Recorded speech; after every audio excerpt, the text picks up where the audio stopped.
Voy a terminar también con puntualidad alemana, a las 9. Continuamos donde nos habíamos quedado el martes pasado. Se trata ahora de ver cómo la fe, insisto en que estoy hablando de la fe, luego empezaré a hablar de las creencias, pero de momento estoy hablando de la fe, es un nuevo nacimiento. Un nuevo nacimiento naturalmente supone que se transforma la persona en algo distinto. Para entender eso vamos a empezar recordando una polémica que enfrentó durante 4 siglos a los católicos y los luteranos. Ya sabemos que Lutero decía que el hombre es justificado por la fe, sin las obras de la ley, y se apoyaba principalmente en las cartas de San Pablo. Por ejemplo, Romanos 3:28 dice eso, que el hombre es justificado por la fe, sin las obras de la ley. Y los católicos decíamos que el hombre se justifica por las obras, y sobre todo citábamos la carta de Santiago, una carta que Lutero despreciaba. La fe, si no tiene obras, está muerta. Tú crees que hay un solo Dios, haces bien, pero hasta los demonios lo creen y tiemblan. ¿Quieres enterarte, insensato, de que la fe sin obras es inútil? Eso dice la carta de Santiago. Bueno, pues lo primero que tenemos que decir es que esa aparente contradicción entre Pablo y Santiago no es tal, que es que Pablo está hablando de creer como fe y Santiago de creer como creencias. Fijaos que Santiago dice, crees que hay un solo Dios, haces bien, pero también los demonios creen. Luego está hablando de las creencias, crees que hay un solo Dios. En cambio Pablo está hablando de la fe.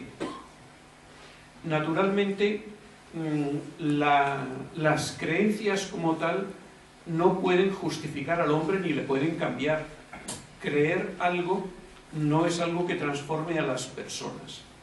La fe, fe como experiencia personal de Dios, encuentro con Él, etc., eso sí que puede cambiar a una persona. Basta compararlo con el enamoramiento que decíamos el otro día, que es lo más parecido a la fe, la experiencia del enamoramiento. Pues ¿cuántas personas han notado que su vida cambiaba como consecuencia de un enamoramiento? Pues cuando uno se enamora de Dios, su vida cambia, se transforma. Pero no hay contradicción entre Pablo y Santiago, y entre los católicos y los luteranos. La fe es lo que transforma a las personas, pero si no hay obras es que no había fe. Por lo tanto son necesarias también las obras. Y de hecho en 1999 se firmó un acuerdo entre la Iglesia Católica y la Luterana, llegando a encontrarse en el mismo lugar donde hasta ese momento creían haber estado enfrentadas, en que realmente estaban hablando cada una de una cosa distinta, pero que estaban de acuerdo los unos en lo que decían los otros y los otros en lo que decían los unos. Bueno, entonces digo que la fe como experiencia personal de Dios, como encuentro con Él, como enamoramiento de Él, eso, claro, eso transforma a las personas y eso es un nuevo nacimiento. ¿Cómo se llega a esa situación de enamoramiento de Dios, de experiencia íntima de Dios? Pues los caminos de cada uno son distintos a los de los demás. Unas veces puede ocurrir de modo instantáneo, imprevisto, como Pablo en el camino de Damasco. Otras veces puede ser un proceso gradual, como San Agustín, pero perfectamente consciente. Él se daba cuenta de que poco a poco iba acercándose cada vez más al cristianismo y a Cristo. O puede ser incluso un proceso no solo gradual, sino inconsciente, que puede haber sido el proceso de muchas personas que nacimos cristianas porque nos bautizaron de niños, nos educaron en la fe cristiana y a lo largo de la vida fuimos haciendo distintas experiencias, fue creciendo nuestra fe sin que nos diéramos cuenta y de repente llegó un momento en que nos dimos cuenta de que ya no podíamos prescindir de Cristo, que se había convertido en lo nuclear de nuestra vida y que eso era lo que estoy describiendo como un enamoramiento de Cristo. De modo que se puede llegar por caminos muy distintos, pero el momento en que una persona toma conciencia de que Cristo es todo en su vida, que ha transformado su vida, es el momento en que se puede hablar de un nuevo nacimiento. Es lo que los psicólogos llaman una experiencia cumbre. Las experiencias cumbres no necesariamente son de tipo religioso, pueden ser también de tipo humano. Son experiencias que señalan un antes y un después en la vida de las personas. Experiencias que no las podrán olvidar nunca y que se dan cuenta de que supone una transformación íntima. Bueno, pues, ¿qué ocurre cuando descubrimos que ya no podemos prescindir de Cristo, que nos hemos enamorado de Él y que no otra cosa es la fe? Pues que de repente todo en nuestra vida se reorienta. Todos los valores de nuestra vida empiezan a cambiar de posición. Yo me atrevo a compararlo a ese experimento que todos hemos hecho alguna vez en un laboratorio de física, de colocar sobre una cartulina limaduras de hierro y poner debajo un imán, y todas las limaduras de repente se reorientan marcando las líneas de fuerza magnéticas. Pues algo así ocurre cuando nos ponemos cerca de ese imán que es Cristo, cuando nos enamoramos de Él, que todos los valores se reorientan y cosas que a lo mejor les habíamos dado mucha importancia y estaban muy altas en nuestra jerarquía de valores, de repente descubrimos que empiezan a bajar escalones y que se quedan en los escalones más bajos. Puede ser el caso del dinero, de la fama, de yo que sé qué cosas, y que en cambio otras cosas que estaban muy abajo en nuestra jerarquía de valores, al encontrarnos con Cristo, empiezan a subir por esa escalera y se colocan en los peldaños más altos, como es precisamente Cristo, el Evangelio, la entrega a los demás, el amor. Decía San Agustín que todo el secreto de la vida moral consiste en dar a cada cosa el valor que tiene, ni más ni menos, de forma que no demos valor a lo que carece de él, ni se lo neguemos a lo que lo tiene, ni demos mucho valor a lo que tiene poco, ni poco valor a lo que tiene mucho, que a cada cosa le demos el valor que tiene. Pues eso es lo que ocurre cuando tenemos la experiencia de encuentro con Cristo, que cada cosa empieza a adquirir el valor que debía tener. Recordemos, por ejemplo, cuando Pablo dice todo lo que tenía por ganancia, la ley, la circuncisión, ahora lo reputo pérdida con tal de ganar a Cristo. Claro, pues es que todo se había reorientado, lo que era para él muy importante deja de serlo y al revés. De modo que si quisiéramos hacer un test para medir nuestra fe, hablo de la fe, no de las creencias, una pregunta sin duda tendría que ser: ¿ha cambiado mucho mi vida como consecuencia de mi encuentro con Cristo? O si queréis, en caso de que haya sido ese proceso gradual que decía antes, ¿cambiaría mucho mi vida si dejara de creer en Cristo? Unamuno decía: si alguien me dice que cree que hay habitantes en Saturno, yo le preguntaré inmediatamente que qué es lo que cambiaría en su vida en caso de que no hubiera habitantes en Saturno. Y si me contestara que no cambiaría nada, yo le diría: eso ni es creer que hay habitantes en Saturno, ni Cristo que lo fundó.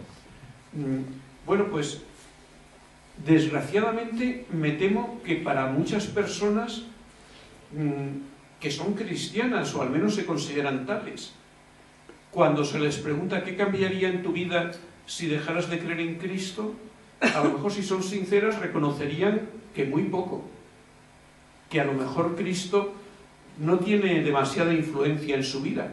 De hecho, según los estudios sociológicos, son una minoría muy pequeña los católicos practicantes, que hablo de católicos practicantes, que según que en las encuestas dicen que su fe influye a la hora de elegir lecturas, solo el 17%.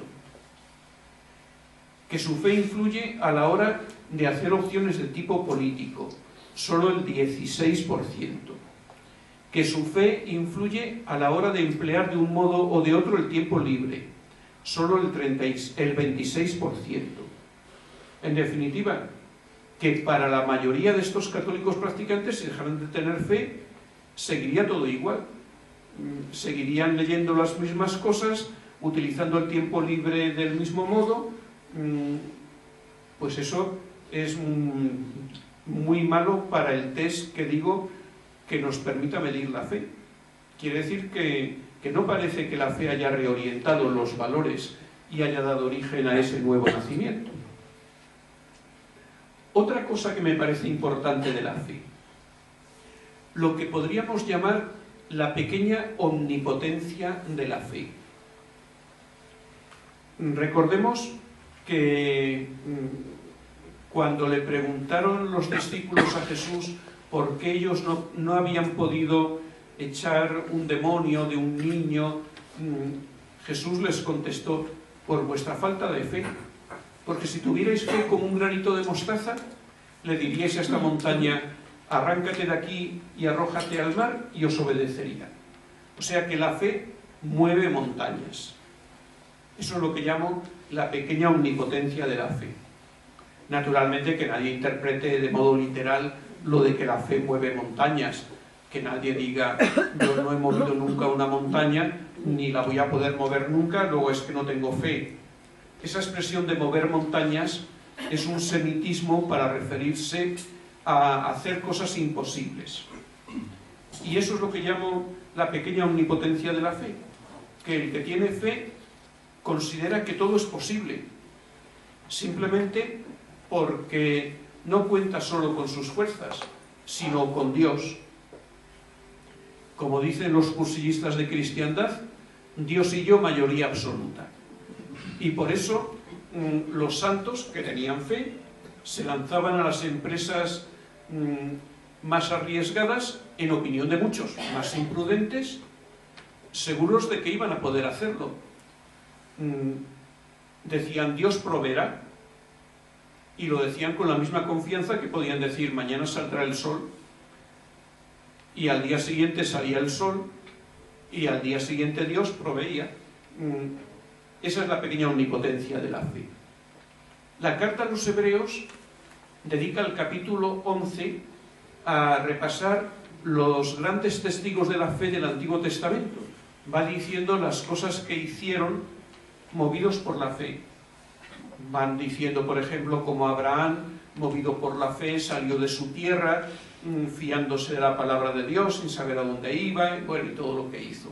Como Moisés, fiándose, apoyado en la fe, sacó al pueblo de Israel de Egipto, lo llevó a la tierra prometida, y así va pasando revista a los grandes testigos de la fe. Naturalmente, en el Nuevo Testamento podemos encontrar también las cosas que hacen los grandes testigos de la fe. Voy a poner solo un ejemplo.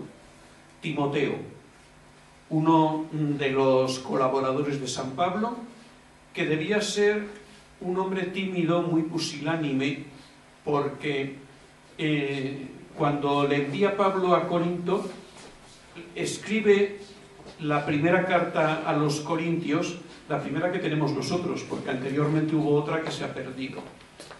Escribe una carta a los corintios en la cual les dice: cuando llegue Timoteo, procurad que no se atemorice entre vosotros, que nadie lo desprecie. O sea que debía ser un hombre muy tímido, muy inseguro. De hecho, cuando escribe al propio Timoteo en la segunda carta, Pablo le dice que Dios no nos ha dado un espíritu de cobardía.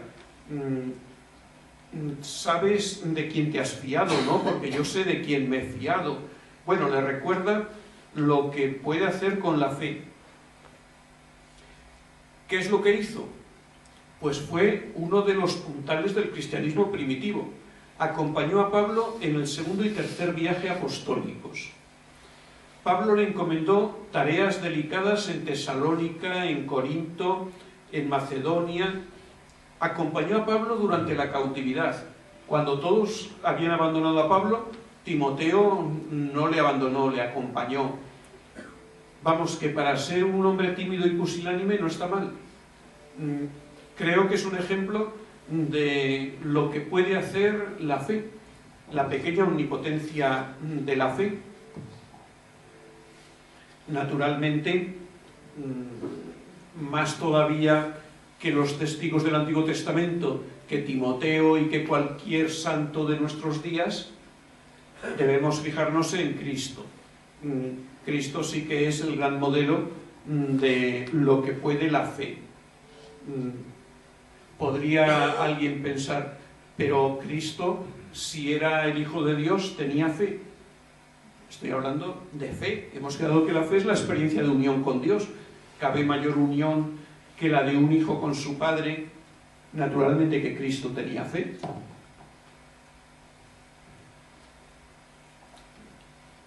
Lo malo es que el cristiano medio, me temo que no se atreve a dar la cara por Cristo porque está lleno de miedos, de vergüenzas.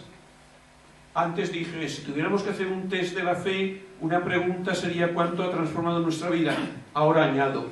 Y otra pregunta sería, ¿he hecho muchas locuras? Quiero decir, cosas que los que me rodeaban decían que eran locuras porque me fiaba de Dios y me apoyaba en Él. Y si alguien llega a la conclusión de que no ha hecho ninguna locura en su vida, que toda su vida ha sido de lo más razonable, que nunca ha dado un paso sin haberse guardado previamente bien las espaldas para estar seguro de que no corría ningún riesgo, etc., pues entonces hay que concluir que su fe es pequeña, claro. Vamos a otro paso que me parece importante cuando hablamos de la fe. Quizás hasta aquí puede estar pareciendo todo como muy bonito y muy idealizado, pero antes o después suele llegar siempre un momento de crisis en la vida de fe. Ha habido un tiempo quizás en que vivíamos la fe con entusiasmo, la persona de Cristo y su causa nos entusiasmaban, y de repente llega la crisis. Y nos llegamos a preguntar, como Jeremías, ¿no serás para mí un espejismo? ¿Aguas no verdaderas? Yo creo que raro es el creyente que en algún momento de su vida no experimenta una crisis semejante. Naturalmente, los que nunca han tenido esa experiencia de Cristo, nunca se han fiado de Él, nunca han hecho esas locuras que decía, es que tampoco pueden experimentar ninguna crisis. Es que realmente no tenían fe, claro. Recuerdo cómo perdió la fe Simone de Beauvoir, al menos tal como lo cuenta ella, que un buen día dijo, anda, si ya no creo, y dejó de creer y no le causó ningún trauma. Bueno, claro, como no había hecho nada apoyada en la fe, como su fe no era tal fe, pues claro, le pasan esas cosas. Cuando llega la crisis de fe, que no es lo mismo que las dudas de creencias de las que hablaré luego, cuando llega la crisis de fe, ¿qué hay que hacer? Ciertamente, la tentación es abandonar. ¿Para qué seguir un camino que parece que termina en la nada? Pero hay un consejo de San Ignacio de Loyola que es insuperable para esas situaciones. En tiempos de desolación, no hacer mudanza. Cuando tenía luz, vi claro lo que tenía que hacer. Pues ahora que me he quedado a oscuras, necesito fiarme de lo que veía cuando tenía luz. Convencido de que veía mejor cuando tenía luz que ahora. Y seguir haciendo ahora lo que veía con claridad que tenía que hacer cuando tenía luz. Y esa es la condición imprescindible para que termine esa crisis de fe y vuelva la experiencia anterior. Yo compararía la crisis de fe a lo que ocurre a un árbol o a las plantas cuando llega el otoño. Pues se les caen las hojas, a no ser que sean de hoja perenne, pero bueno, se les caen las hojas, los vasos dejan de estar recorridos por la savia, y cabría pensar, ¿y por qué no cortar el árbol? ¿Para qué mantener en pie ese árbol si ya no está recorrido por la savia? Pero todos sabemos que no hay que cortarlo, que hay que seguir cuidándolo, porque es la condición imprescindible para que cuando llegue la primavera vuelva a tener vida y la savia le recorra de nuevo.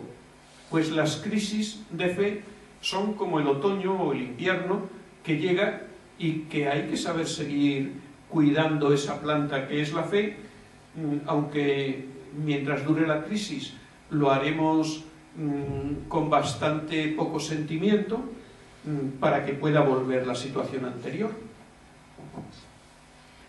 Me atrevería a decir que la fe es la capacidad para soportar las dudas y las crisis.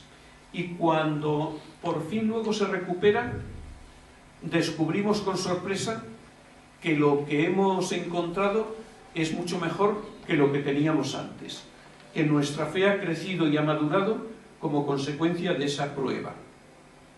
Ocurre lo mismo con el amor humano y con casi todas las cosas humanas, que crecen cuando se superan las pruebas.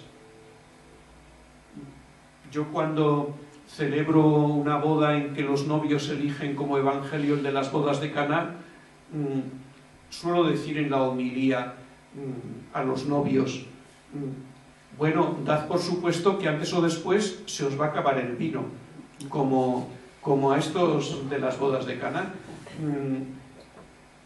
Lo que pasa es que ellos tuvieron el acierto de haber invitado a Jesús y a María a su boda.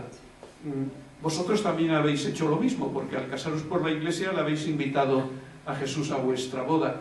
Bueno, y como habían invitado a Jesús y a María a su boda, pues estaban al quite, y cuando vieron que se acababa el vino, dijeron lo que había que hacer, haced lo que él os diga, hicieron lo que él decía, y resultó que el vino nuevo era mejor que el antiguo. Pues siempre ocurre eso. La persona madura es la que ha visto ya la espalda de las cosas y sin embargo es capaz de seguir con ilusión. Y es una ilusión mucho más madura y mucho más grande que el que no ha tenido nunca ninguna crisis ni ha visto nunca la espalda de las cosas. Igual que el amor crece con las pruebas superadas, la fe crece también con las pruebas superadas. Otro paso. La fe es una experiencia personal, pero a la vez es la fe de la Iglesia. Es significativo que el credo apostólico, o sea, el credo corto de la misa, lo formulamos en singular: creo en un solo Dios, y en cambio el credo niceno-constantinopolitano, el credo largo, lo formulamos en plural: creemos. Y es que la fe es a la vez personal, creo yo, y es comunitaria, creemos. Porque la fe es personal, nadie puede sustituirme a mí en la fe. El que yo tenga una tía monja no quiere decir que yo sea cristiano ni creyente. El que haya alrededor muchos creyentes no quiere decir que yo lo sea, porque hemos quedado que la fe es una experiencia de encuentro con Dios y esa nadie me la puede ahorrar. Tengo que hacerla yo, y si no, no tengo fe. Pero a la vez puedo decir que mi fe sería imposible sin la fe de los que me rodean. Eso lo podemos simbolizar en lo que vemos en el lucernario de la Vigilia Pascual.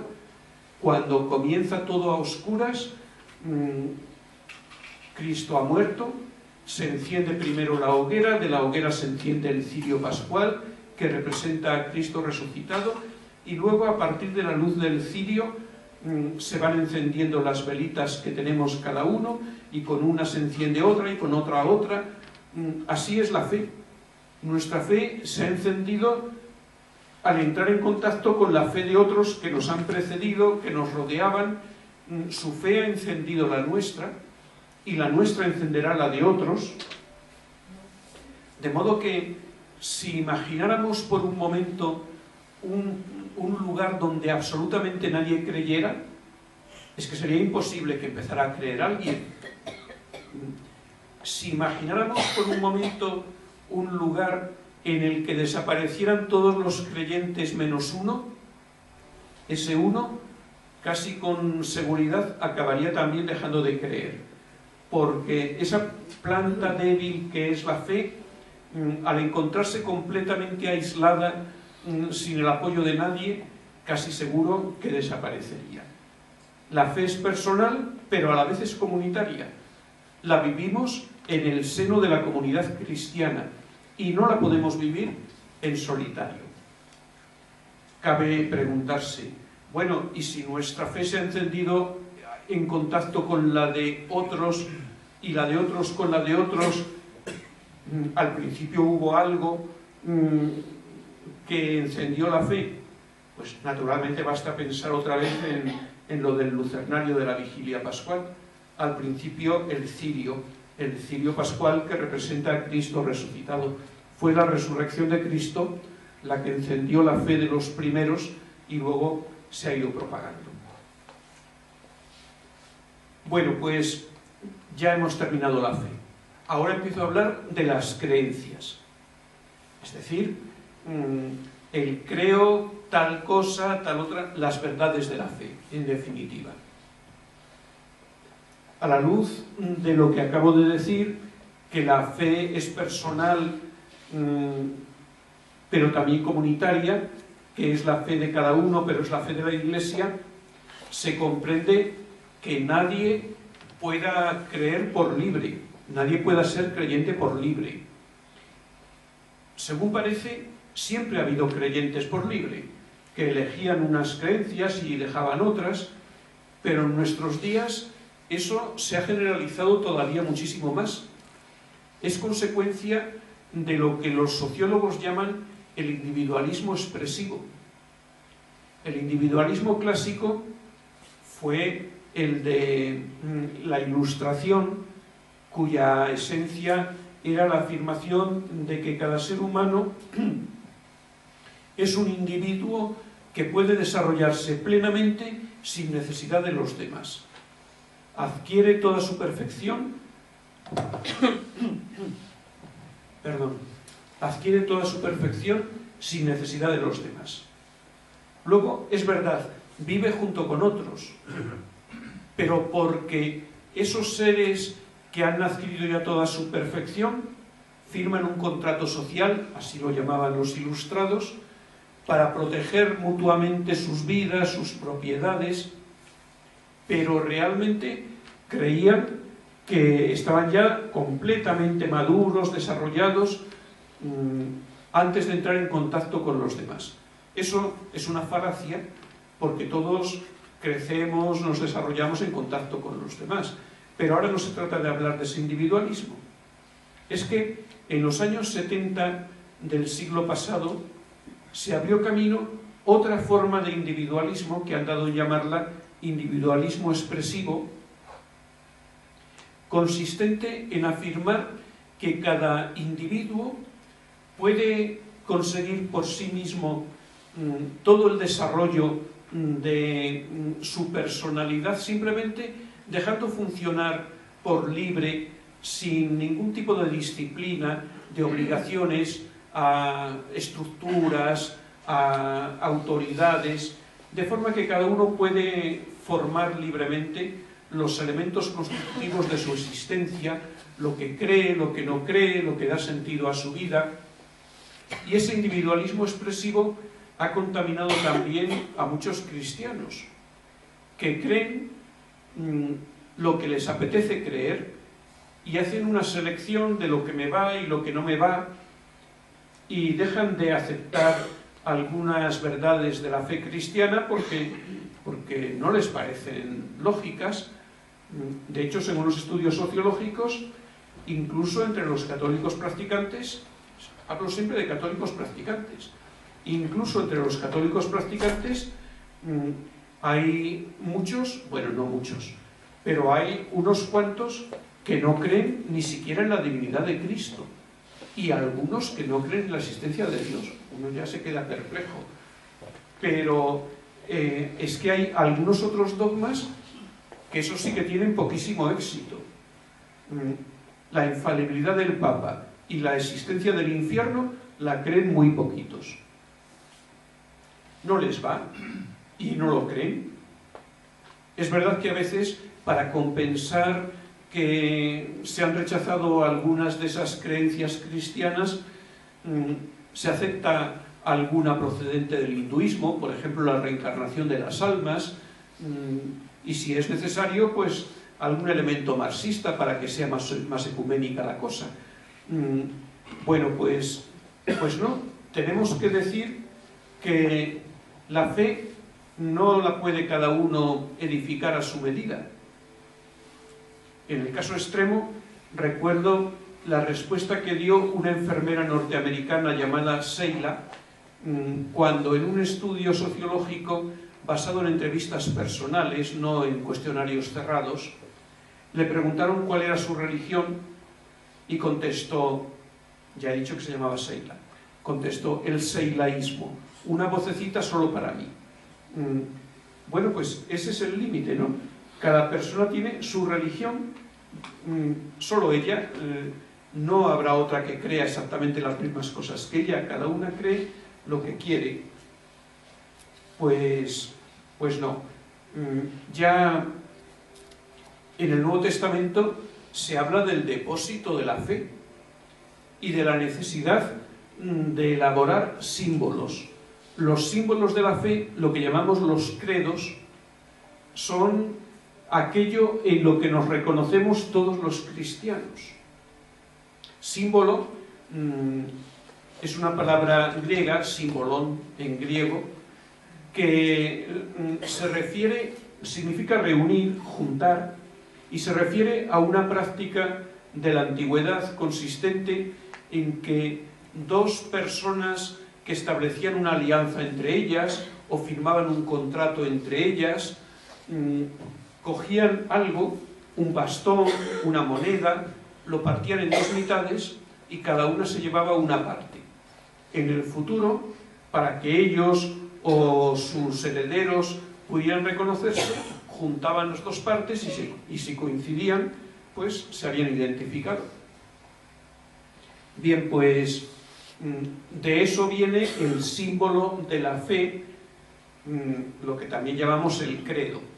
Es aquello que nos permite identificarnos unos a otros, los cristianos, cuando proclamamos todos juntos aquello en lo que creemos.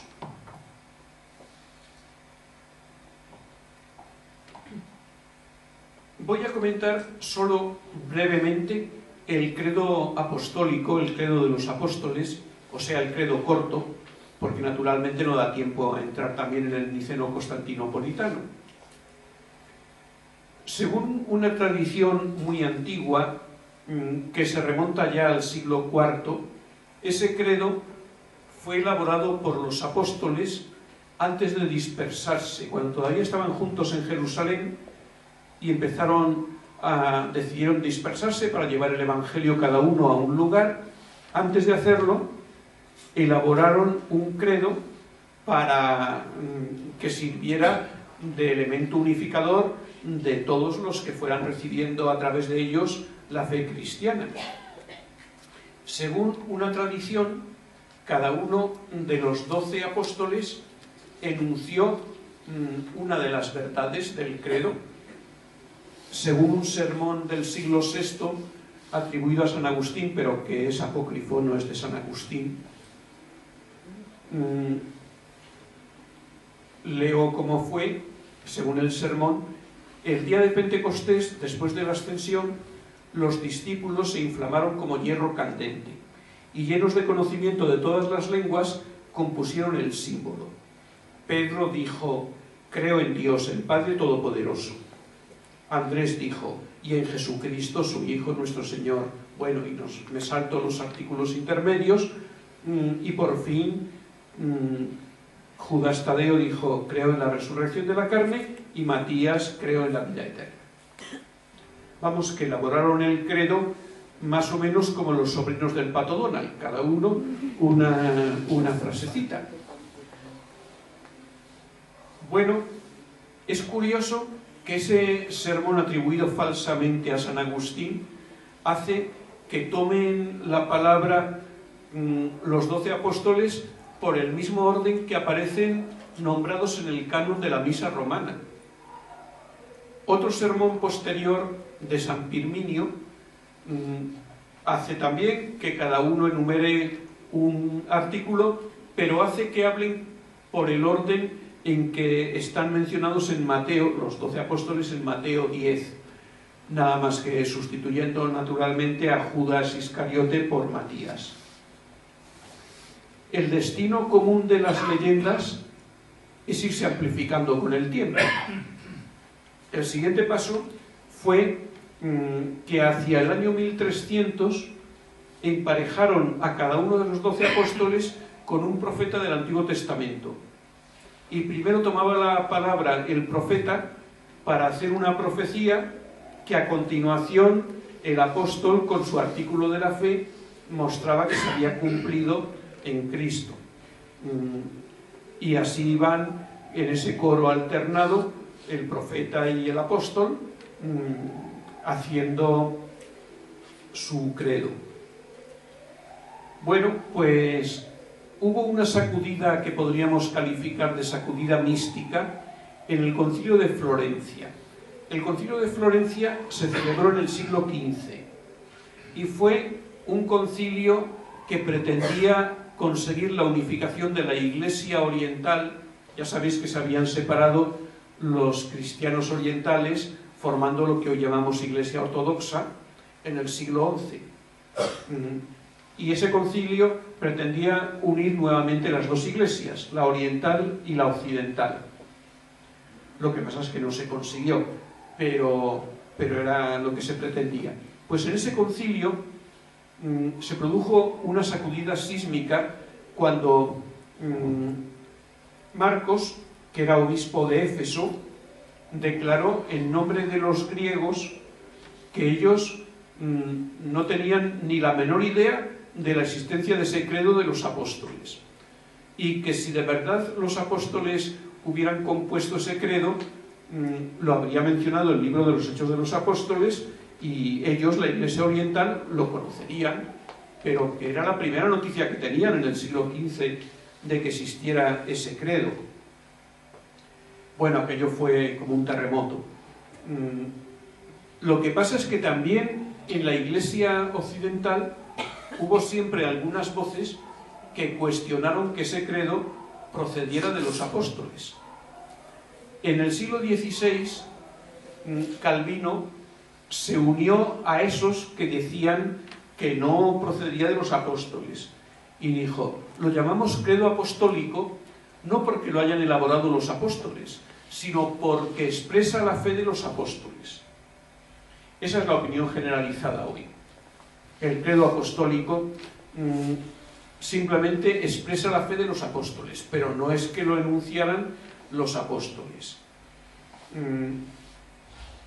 De modo que resulta secundario todo lo demás. Expresa la fe de los apóstoles. Los estudios históricos posteriores han demostrado, y ahora ya con seguridad, que ese credo se elaboró poco a poco a partir de la liturgia bautismal romana. Las partes más antiguas proceden de Roma, de la Iglesia de Roma, en el siglo III. Claro, y por eso en la Iglesia Oriental no tenían la menor idea de ese credo. Y las adiciones últimas proceden de Francia y de España en el siglo VIII, en el siglo VIII.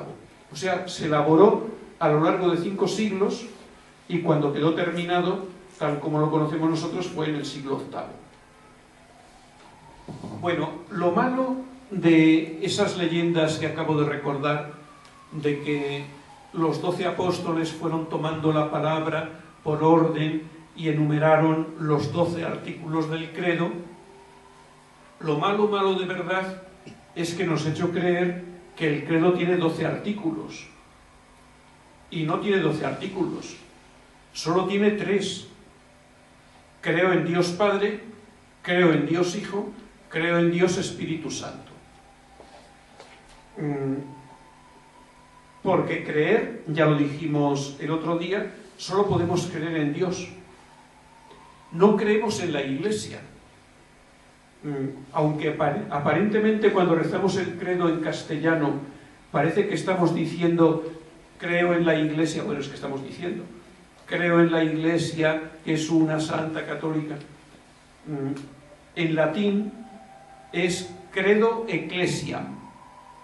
El acusativo ecclesiam sin preposición, que recordáis que dije el otro día que la traducción literal del castellano es muy dura al oído, cuando dije que la primera forma de creer era credo deum, es decir, creo, el acusativo sin preposición, creo Dios, que quería decir creo perdón, creo que existe Dios y todas las verdades que se relacionan con Él.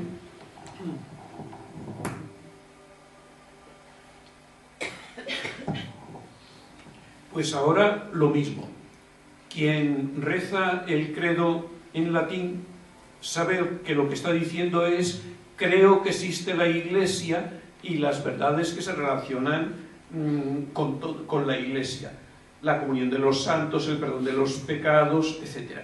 Pero creer, es decir, el acusativo con preposición, credo in, en el credo latino, solo está para creo en Dios Padre, creo en Dios Hijo, creo en Dios Espíritu Santo. Y de hecho, los padres de la Iglesia decían taxativamente que no creemos ni debemos creer en la Iglesia, solo en Dios. Por ejemplo, Bruno de Wurzburgo decía, yo no creo en la Iglesia, porque la Iglesia no es Dios. Fausto de Riez, en el siglo V, decía, hay que creer en la sola Trinidad. Quita pues esta sílaba de delante del nombre de la Iglesia. Quien cree en la Iglesia está creyendo en el hombre. Afuera esa blasfema persuasión. Ya veis que difícilmente se puede decir con más energía que no hay que creer en la Iglesia. Aparta esa blasfema persuasión. Alcuino, en el siglo VIII, decía que había que enseñar a los niños pequeños, que no se creía en la Iglesia. Y en esos catecismos de preguntas y respuestas decía, hay que preguntarles, ¿crees en la Santa Iglesia? Y había que enseñarles a responder, no, creo que existe la Santa Iglesia, o bien creo que la Iglesia es santa, pero no creo en ella, porque ella no es Dios. El mismo Santo Tomás de Aquino decía eso. Bueno, y para no abrumaros con más citas, el Catecismo de la Iglesia Católica, promulgado por Juan Pablo II, dice en el número 750 que no creemos en la Iglesia. Creemos solo en Dios Padre, en Dios Hijo y en Dios Espíritu Santo. Creemos que existe la Iglesia como uno de los frutos del Espíritu Santo. Creo en el Espíritu Santo, en la Iglesia, que es uno de los frutos del Espíritu Santo. El credo, seguramente tenemos que reconocer que ha envejecido. El credo tal como lo tenemos. Que su lenguaje, el credo de los apóstoles y más todavía el niceno-constantinopolitano, responde poco a la sensibilidad actual. Y probablemente sería conveniente elaborar un nuevo credo que respondiera mejor a la sensibilidad actual. De hecho, ya sabéis que Pablo VI, cuando convocó el Año de la Fe, no ha sido Benedicto XVI el primero que lo ha hecho. Pablo VI lo hizo ya en 1967, convocó un Año de la Fe que fue en el 1967-68.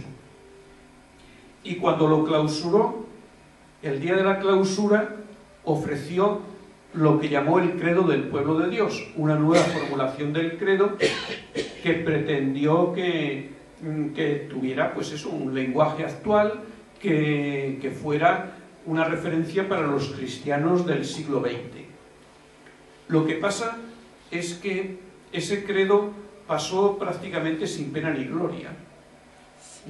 Yo me temo que hoy la mayoría de la gente ni siquiera sabe que Pablo VI promulgó ese credo del pueblo de Dios.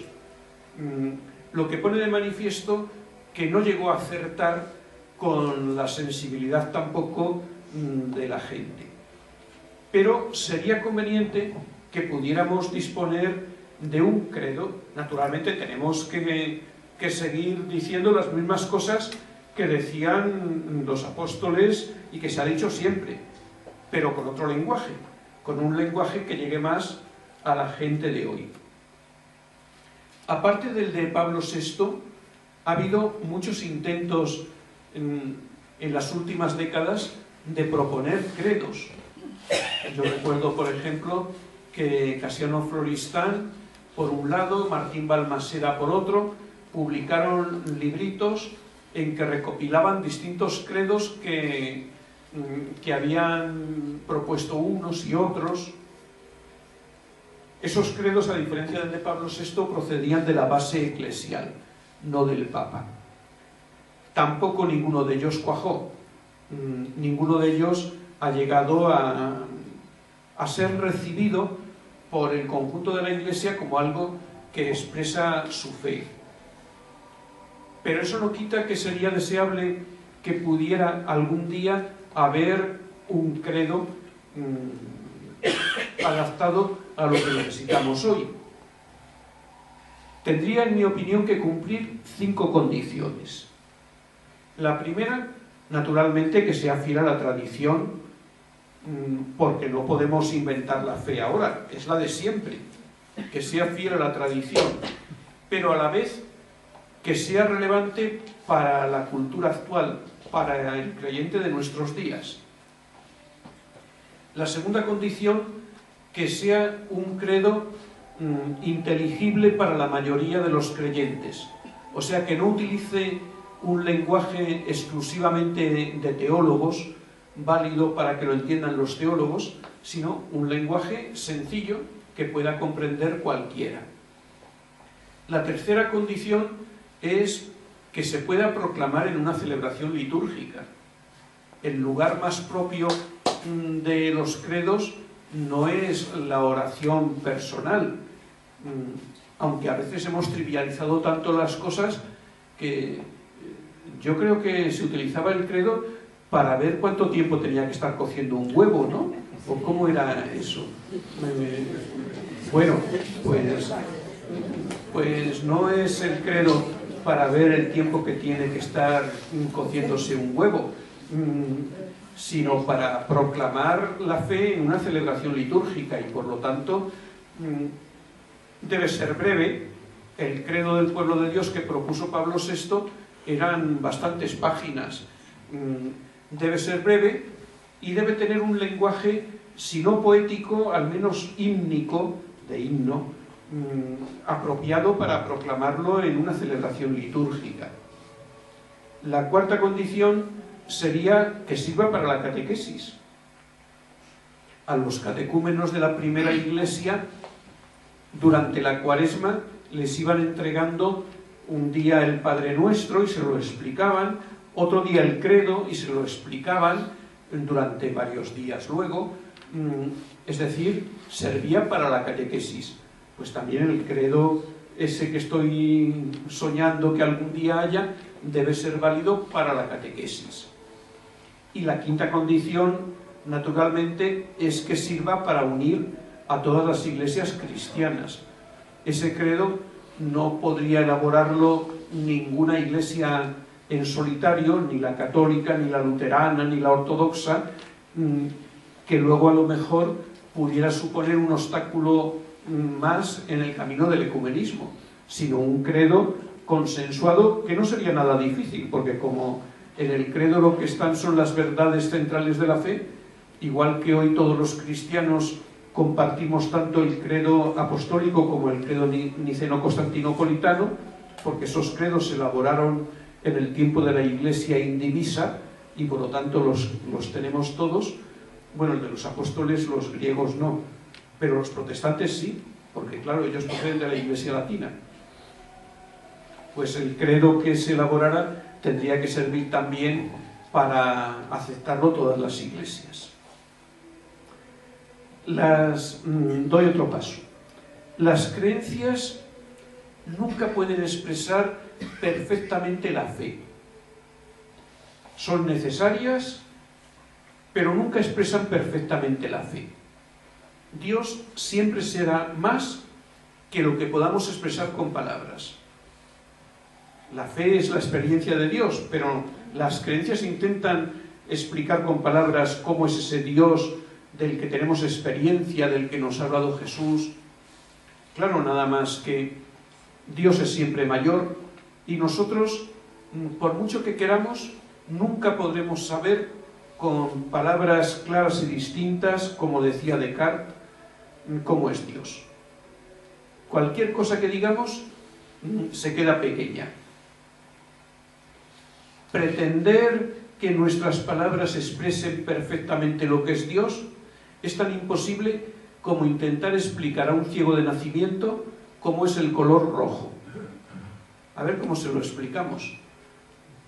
Le decimos quizás que el color rojo es el color de la sangre, pues si él nunca ha visto la sangre. Le decimos el color rojo es el color que simboliza la energía, la fuerza, y a lo mejor él contesta, ya creo que voy entendiendo. Y entonces tendríamos que decirle desolados, no es nada de lo que crees haber entendido. Es imposible explicar a un ciego de nacimiento cómo es el color rojo, y es imposible que nuestras palabras, torpes palabras humanas, expresen lo que es Dios. Que lo expresen plenamente, me refiero. A lo mejor diréis, bueno, pero es que Él mismo se nos ha revelado. Claro, naturalmente, y gracias a eso podemos decir cosas que no sean demasiado torpes. Pero incluso cuando Él se nos ha querido revelar de manera plena e insuperable a través de su Hijo hecho hombre, ha tropezado con el límite de nuestras entendederas humanas. Yo suelo decir que por mucho café que queramos echar en una taza, solo cabe el que cabe. Y por mucho que Dios se nos haya querido revelar, solo hemos podido captar lo que cabe en nuestra torpe cabeza humana. Y no es porque a Dios le haya faltado voluntad de revelársenos plenamente, ni porque haya faltado amor para hacerlo, sino más o menos por algo parecido a la razón por la que una madre que sea doctora en ciencias exactas y catedrática de la universidad, por mucho que quiera, no puede explicar a su hijo recién nacido el cálculo infinitesimal. Y no es que le falte a esa madre sabiduría para explicar el cálculo infinitesimal, y tampoco le falta amor hacia su hijo, pero la cabeza del niño no da para más. Y eso nos ocurre a nosotros con Dios. De modo que las creencias sirven para que no digamos cosas demasiado torpes, pero nunca agotan lo que es Dios. Y en el fondo, el silencio puede ser mucho más respetuoso para hablar de Dios. Las florecillas de San Francisco tienen una anécdota deliciosa en que San Luis, rey de Francia, atraído por la fama de santidad de Fray Gil, uno de los primeros compañeros de San Francisco, fue al convento para hablar con él disfrazado de peregrino, fue de incógnito. Llamó a la portería y el portero avisó a Fray Gil que un peregrino le buscaba. Fray Gil tuvo una inspiración divina, porque claro, estamos en las florecillas, y supo que ese peregrino era el rey de Francia. Y cuando llegaron el uno junto al otro, se abrazaron, estuvieron mucho rato abrazados, mirándose a los ojos, sin decir una palabra, y luego se separaron. Y San Luis se volvió a su tierra y Fray Gil a su celda, y los demás frailes le dijeron a Fray Gil: ¿pero quién era? Y Fray Gil contestó: era el rey de Francia, ha venido para hablar conmigo de Dios. Le dijeron: ¿y cómo le has dejado marcharse sin decirle ni una palabra que le sirviera de consuelo? Y él contestó: es que mirándonos tiernamente a los ojos nos decíamos sobre Dios mucho más de lo que podríamos haber dicho con las palabras. Las palabras lo habrían estropeado todo. Bueno, pues no le falta razón a Fray Gil, pero tampoco podemos quedarnos con lo de Fray Gil, porque el silencio es ambiguo. Calla Fray Gil porque tiene mucho que decir sobre Dios y sabe que no lo puede decir bien. Y calla el agnóstico y el ateo porque no tiene nada que decir sobre Dios. Por eso el silencio es ambiguo y, aunque sea torpemente, tenemos que romperlo y decir cosas sobre Dios, aunque sintamos la necesidad de corregirnos a nosotros mismos, de rectificarnos, de quedar insatisfechos, diciendo: no, pero Dios verdaderamente es más. Bueno, y como solo quedan 2 minutos, me voy a saltar lo que falta del credo, las dudas de fe y la fe del carbonero y tal, para que en esos 2 minutos alguien pueda preguntar algo y que no dé la sensación de que nadie tiene ocasión de preguntar. Así es que es vuestro turno. A mí me gustaría hacerle una pregunta sobre la fe como hecho gratuito. Si no recuerdo mal, hay un versículo en el Evangelio de San Juan que dice: nadie viene a mí si el Padre no le atrae. Y sí, los que hemos tenido en alguna ocasión, digamos que altibajos. Espera, perdona un momento, eso lo voy a tratar el 4.º día. Entonces, prefiero que hoy hagan otra pregunta distinta, porque eso va a salir el 4.º día, lo de la fe como don de Dios, y citando precisamente ese verso. Y si cuando lo trate no quedas satisfecho, pues lo preguntas.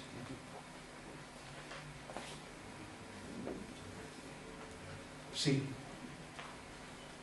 Estas conferencias nos ayudan de alguna manera a entender, por ejemplo, yo soy una gran lectora de Tony de Melo, ¿no? Y de Víctor Frank en su libro del mundo, El hombre en busca de sentido.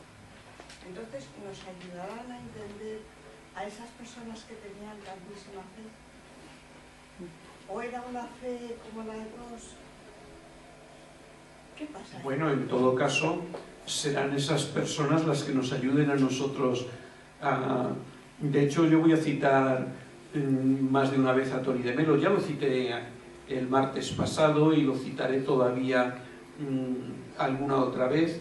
O sea, creo que los testigos de la fe nos ayudan.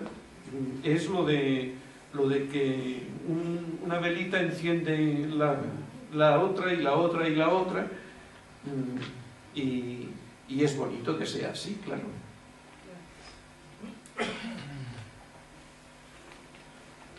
¿Nada más? ¿Cuál cree usted que ha sido el propósito del Papa al hacer este año de la fe? ¿Tratar de conseguir que fuera como una especie de aldabonazo sobre ese porcentaje de personas del que hablaba usted, que se consideran consideran cristianas y que son practicantes, pero que sin embargo luego en su vida no hay algo que no casa con lo que en teoría creen? Bueno, no es tanto que yo lo crea, cuál crea yo que ha sido su intención, en el sentido de cuál opino, como que sé cuál ha sido porque lo ha dicho él. En la carta apostólica Porta Fidei, con la que convocó el Año de la Fe, dijo que lo convocaba con el deseo de que sirviera para revitalizar la fe de los creyentes y dar un impulso, otro impulso más a la nueva evangelización que permita llevar a los no creyentes a la fe. Bueno, pues lo dejamos aquí hasta el martes que viene, si Dios quiere. Si Dios quiere, que querrá.